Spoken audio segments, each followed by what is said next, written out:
perkenalkannya, kami dari kelompok 4 AKN C Praktikum 2 ingin mempresentasikan tentang laporan Project Based Learning, yaitu analisis pencatatan transaksi dan pembuatan laporan keuangan pada usaha dagang Emerald Komputer. Izinkan kami untuk memperkenalkan diri. Nama saya Marcel Antoni dan di sebelah kanan saya ada Gabriel Martahan Pardede. Lalu di sebelah kiri saya ada Oriska Ravelina dan ada Dinda Apremi. Oke, untuk yang pertama kita menjelaskan tentang belakangnya. UMKM dilakukan dari 97% tenaga kerja nasional dan menyumbang sekitar 40% terhadap produk domestik bruto. Lalu yang selanjutnya, sektor usaha dalam UMKM berperan dalam distribusi barang atau jasa serta pemberdayaan ekonomi lokal. Dan selanjutnya, banyak UMKM menghadapi keterbatasan dalam pencatatan transaksi dan penyusunan laporan keuangan. Selanjutnya, pencatatan keuangan sistematis penting untuk memantau arus kas dan memastikan pemenuhan kewajiban usaha. Dan selanjutnya yaitu Emerald Komputer belum memiliki sistem akuntansi yang memadai. Dan yang terakhir, kelompok kami melakukan pendampingan untuk membangun sistem pencatatan dan pelaporan keuangan berbasis prinsip akuntansi dasar. Oke, selanjutnya ada rumusan masalah. Yang pertama, bagaimana sistem pencatatan keuangan yang efektif bagi usaha dagang UMKM agar pencatatan transaksi dapat dilakukan secara teratur dan mudah dipahami. Lalu, bagaimana sistem pengklasifikasian akun yang sesuai dengan efisien bagi usaha dagang UMKM dalam penyusunan laporan keuangan. Yang ketiga, seberapa besar pengaruh pembuatan laporan keuangan yang efektif terhadap kinerja dan perkembangan usaha dagang UMKM. Lalu ada tujuannya, yaitu mengidentifikasikan dan merancang sistem pencatatan keuangan yang efektif dan aplikatif bagi usaha dagang UMKM.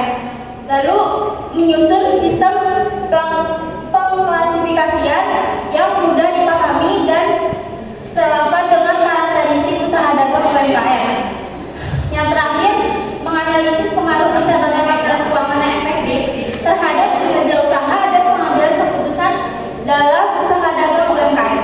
Di sini ada latar belakang usaha, yaitu Emerald Komputer ini didirikan oleh alumnus dari D3 Web Programming dari Dinas Sarana Informatika.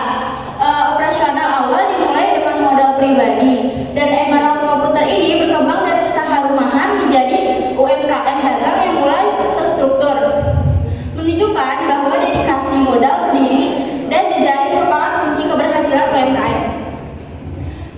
Selanjutnya ada struktur organisasi. Emerald Komputer ini menerapkan struktur organisasi sederhana dan terfokus dengan dua posisi inti. Lalu seluruh aspek manajerial seperti strategi bisnis, pengadaan perangkat, pengelolaan keuangan, dan kemitraan berada di bawah tanggung jawab langsung pemilik. Yang terakhir, kegiatan operasional harian didukung oleh satu karyawan yang menangani layanan konsumen, persiapan barang, serta pencatatan transaksi. Selanjutnya kita akan menjelaskan analisis akun dan penomoran akun.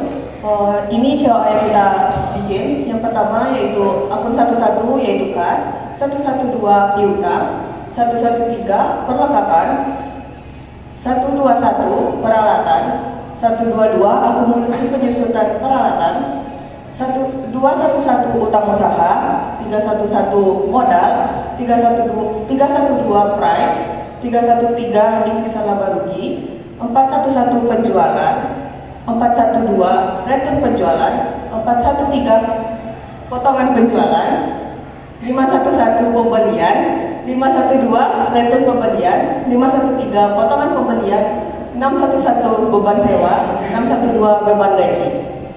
Selanjutnya ada klasifikasi akun dan penjelasannya. Yang pertama ada aset, yaitu adalah suatu hal yang dimiliki oleh suatu usaha yang memiliki nilai ekonomis. Terdiri dari yang pertama kas adalah bentuk uang tunai atau alat pembayaran yang siap dan bebas digunakan untuk membiayai kegiatan umum perusahaan. Yang kedua ada piutang, yaitu hak tagihan atau klaim yang dimiliki oleh penjual. Yang ketiga ada perlengkapan, adalah barang-barang yang digunakan dalam operasional sehari-hari dan bersifat habis pakai. Lalu ada peralatan adalah aset berwujud yang digunakan untuk mendukung operasional bisnis. Yang kelima ada akumulasi penyusutan, yaitu jumlah total penyusutan aset tetap. Akun kedua yaitu liabilitas, terdiri dari utang usaha, yaitu kewajiban perusahaan kepada pemasok atau pihak lain atas pembelian barang atau jasa. Lalu ada akun ketiga yaitu ekuitas. Ekuitas adalah bagian dari laporan keuangan yang menunjukkan seberapa besar klaim pemilik. Terdiri dari yang pertama modal. Modal adalah dana yang dibutuhkan untuk memulai suatu usaha. Yang kedua ada pride, adalah pengambilan sebagai modal atau aset usaha oleh pemilik usaha. Yang ketiga ada ikhtisar laba rugi, yaitu laporan keuangan yang menyajikan informasi tentang pendapatan beban dan laba atau rugi. Baik, selanjutnya ada akun nomor 4 yaitu pendapatan. Jadi akun pendapatan ini berisi akun yang menunjukkan hasil dari kegiatan usaha perusahaan seperti penjualan barang atau jasa. Nah, akun ini itu terdiri dari yang pertama ada penjualan. Jadi penjualan adalah proses atau kegiatan menjual barang dagangan oleh suatu usaha kepada pembeli. Lalu yang kedua ada rekor penjualan.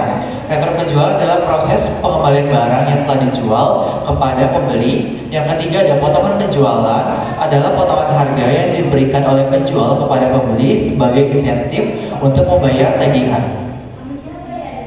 Lalu selanjutnya ada akun nomor 5 yaitu akun pembelian. Akun pembelian adalah akun dalam pencatatan akuntansi yang digunakan untuk mencatat semua transaksi pembelian barang. Nah, akun itu terdiri dari yang pertama ada pembelian. Pembelian adalah aktivitas membeli barang dari pemasok untuk kemudian dijual kembali. Selanjutnya ada rekor pembelian, adalah pembelian barang yang sudah dibeli oleh pembeli kepada pemasok. Dan yang terakhir ada potongan pembelian, adalah diskon atau pengurangan harga yang diberikan oleh penjual kepada pembeli. Dan akun terakhir adalah akun nomor 6 yaitu beban. Akun beban adalah akun yang mencatat pengeluaran perusahaan untuk menjalankan kegiatan operasional. Nah, di UMKM ini terdiri dari dua akun. Yang pertama ada beban sewa, adalah biaya yang harus dikeluarkan oleh pemilik usaha dagang untuk menyewa tempat atau fasilitas yang digunakan. Yang terakhir ada beban gaji, adalah pengeluaran yang dikeluarkan oleh perusahaan untuk membayar gaji karyawan. Di sini ada pencatatan transaksi yang terdapat di badan usaha. UMKM MNL ini yang belum memiliki sistem akuntansi terstruktur seperti jurnal umum, buku besar, dan juga klasifikasi akun. Ini menjadi tantangan sekaligus peluang. Kami pun menyusun dan menerapkan sistem pencatatan keuangan periodik yang sistematis sesuai dengan prinsip akuntansi. Mulai dari klasifikasi akun, jurnal, buku besar, hingga neraca saldo. Tujuannya agar tercipta laporan keuangan yang akurat, transparan, dan juga mendukung keputusan strategi serta akses pembiayaan. Dan di sini ada contoh pencatatan transaksi yang terdapat di badan usaha. Di situ ada keterangan dan juga harganya. Untuk selanjutnya yaitu laporan keuangan dan penjelasannya. Laporan keuangan adalah rangkaian dokumen terstruktur yang menyajikan informasi keuangan suatu entitas pada periode tertentu. Tujuannya untuk menggambarkan posisi keuangan, kinerja operasi, dan perubahan ekuitas pemilik, serta menjadi dasar pengambilan keputusan manajerial, kreditur, dan pemangku kepentingan lainnya. Prosesnya meliputi pencatatan transaksi yaitu jurnal umum, pengisiran yaitu buku besar dan neraca saldo, penyesuaian kertas kerja hingga penyusunan dan penutupan periode yaitu laporan laba rugi, perubahan ekuitas, posisi keuangan, jurnal penutup, dan neraca saldo setelah penutup.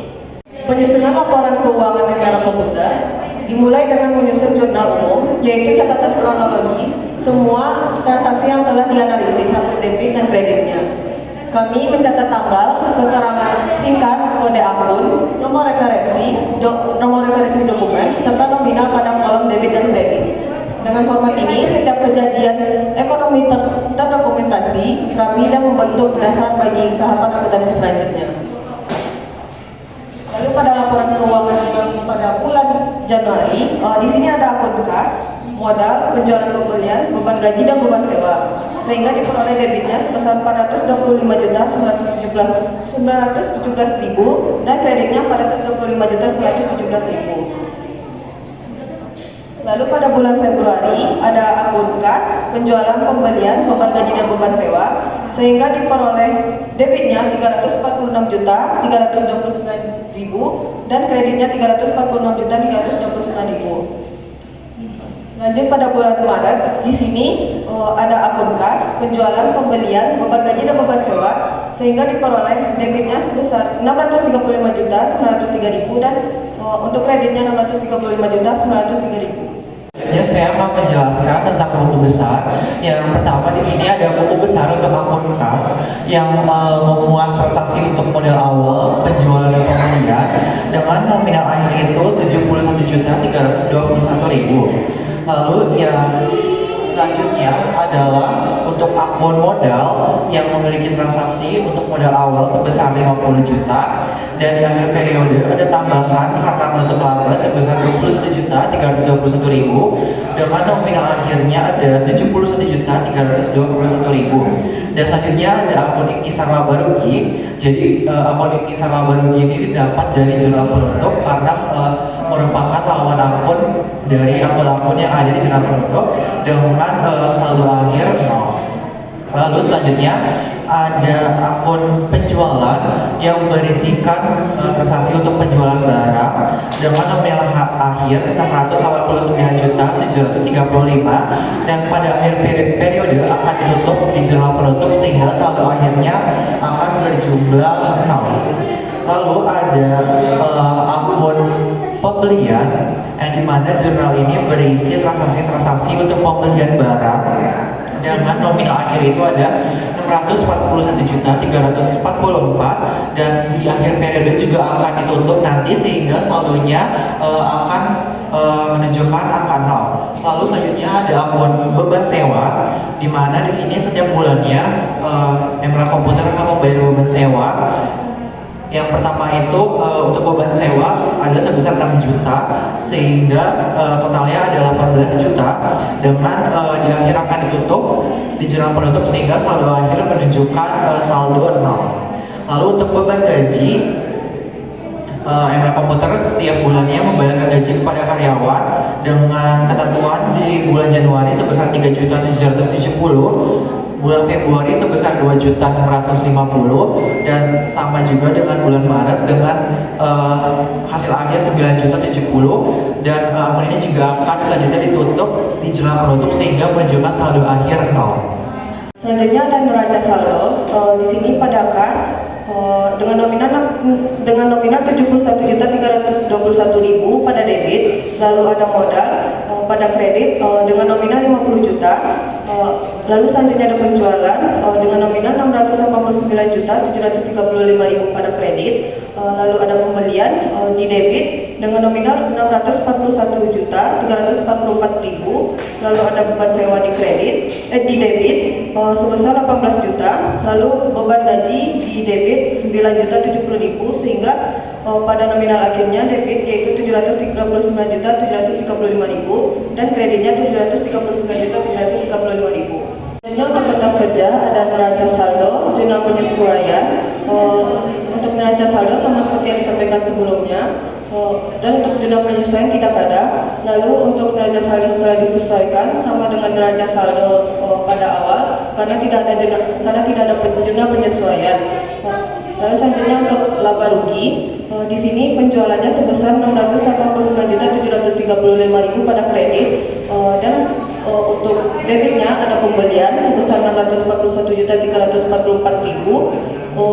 Selanjutnya ada beban sewa di debit 18 juta, beban gaji sebesar 9.070.000 sehingga pada nominal akhirnya untuk debit 668.414.000 dan untuk kreditnya 689.735.000 sehingga diperoleh selisihnya sebesar 21.321.000 pada debit. Lalu untuk posisi keuangan, untuk debitnya ada kas yaitu 71.321.000 dan untuk modalnya 50 juta. Untuk total akhirnya pada debitnya 71.321.000 dan untuk kreditnya 50 juta dengan selisih 21.321.000. sehingga diperoleh pada total akhirnya yaitu 689.735.000 untuk debit dan untuk kreditnya 689.735.000 pada bagian laba rugi, dan untuk posisi keuangan 71.321.000 pada debit dan untuk kreditnya 71.321.000. Selanjutnya saya akan menjelaskan tentang laporan keuangan. Yang pertama adalah laporan perubahan ekuitas.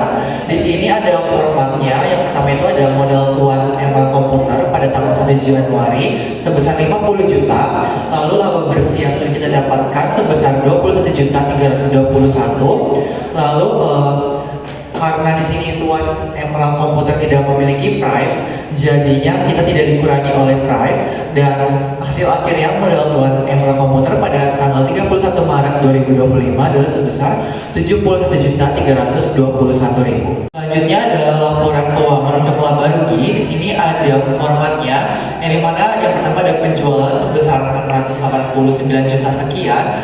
Dan untuk harga pokok penjualan, karena kita tidak memiliki data untuk presiden awal dan presiden akhir, untuk HPP kita hanya dikurangi dengan pembelian yaitu sebesar 641 juta sekian, yang menghasilkan laba operasi sebesar 48.391.000. Nah, untuk biaya operasional ya di sini UMKM yang kami teliti ada dua beban. Yang pertama ada beban sewa sebesar 18 juta, beban gaji sebesar 9.070, dan untuk total biayanya ada 27 juta sekian. Nah, laba bersih yang didapat adalah sebesar 21.321. Dan selanjutnya ada laporan keuangan untuk posisi keuangan. Karena di sini untuk aktifanya hanya ada kas sebesar 71.321, dan untuk pasifanya karena liabilitasnya tidak ada dan hanya ada ekuitas sebesar 71.321. Dari sini menunjukkan posisi balance antara aktiva dan pasifa sebesar 71.321. Dan di sini selanjutnya ada jurnal penutup. Di sini kita menutup yang pertama ada akun penjualan, yaitu menutup akun pendapatan. Yang kedua menutup akun beban, yang dimana diantaranya ada pembelian, beban sewa dan beban gaji. Lalu yang terakhir kita menutup laba rugi dan menutupnya kepada akun modal.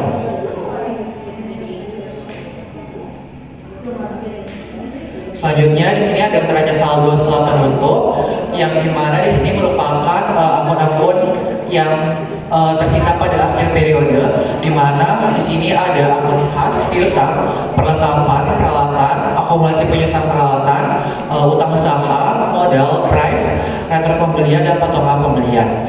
Dan untuk nominalnya di sini ada kas sebesar 71.321 dan modal sebesar 71.321 dengan posisi balance debit dan kredit sebesar 71.321.000. Di sini ada kesimpulannya, di mana Emerald Company ini belum memiliki sistem akuntansi yang terstruktur, termasuk klasifikasi akun, jurnal umum, buku besar, neraca saldo, dan juga laporan keuangan. Lalu pemantauan arus kas, evaluasi profitabilitas, dan pengendalian persediaan masih dilakukan secara manual dan kurang sistematis, berpotensi menimbulkan kesalahan dan menghambat pengambilan keputusan strategi. Pencatatan transaksi yang sistematis ini dan laporan keuangan yang akurat merupakan fondasi penting untuk memantau kinerja usaha dan merencanakan ekspansi dengan keyakinan. Lalu, tanpa sistem akuntansi yang kuat, UMKM ini beresiko kehilangan peluang, pertumbuhan, dan kesulitan menjaga stabilitas operasional. Untuk terakhir itu kita ada saran pertama itu ada memperpanjang total terstruktur, yang kedua dilakukan jurnalisasi dan posting, yang ketiga penyusunan neraca saldo dan fungsi periodik, yang keempat penguatan laporan keuangan lengkap, yang kelima penguatan sistem pengendalian internal, dan yang terakhir pemanfaatan teknologi dan pelatihan SDM. Terus untuk dokumentasi saat kita turun lapangan. Presentasi dari kelompok kami, kurang lebihnya mohon maaf. Wassalamualaikum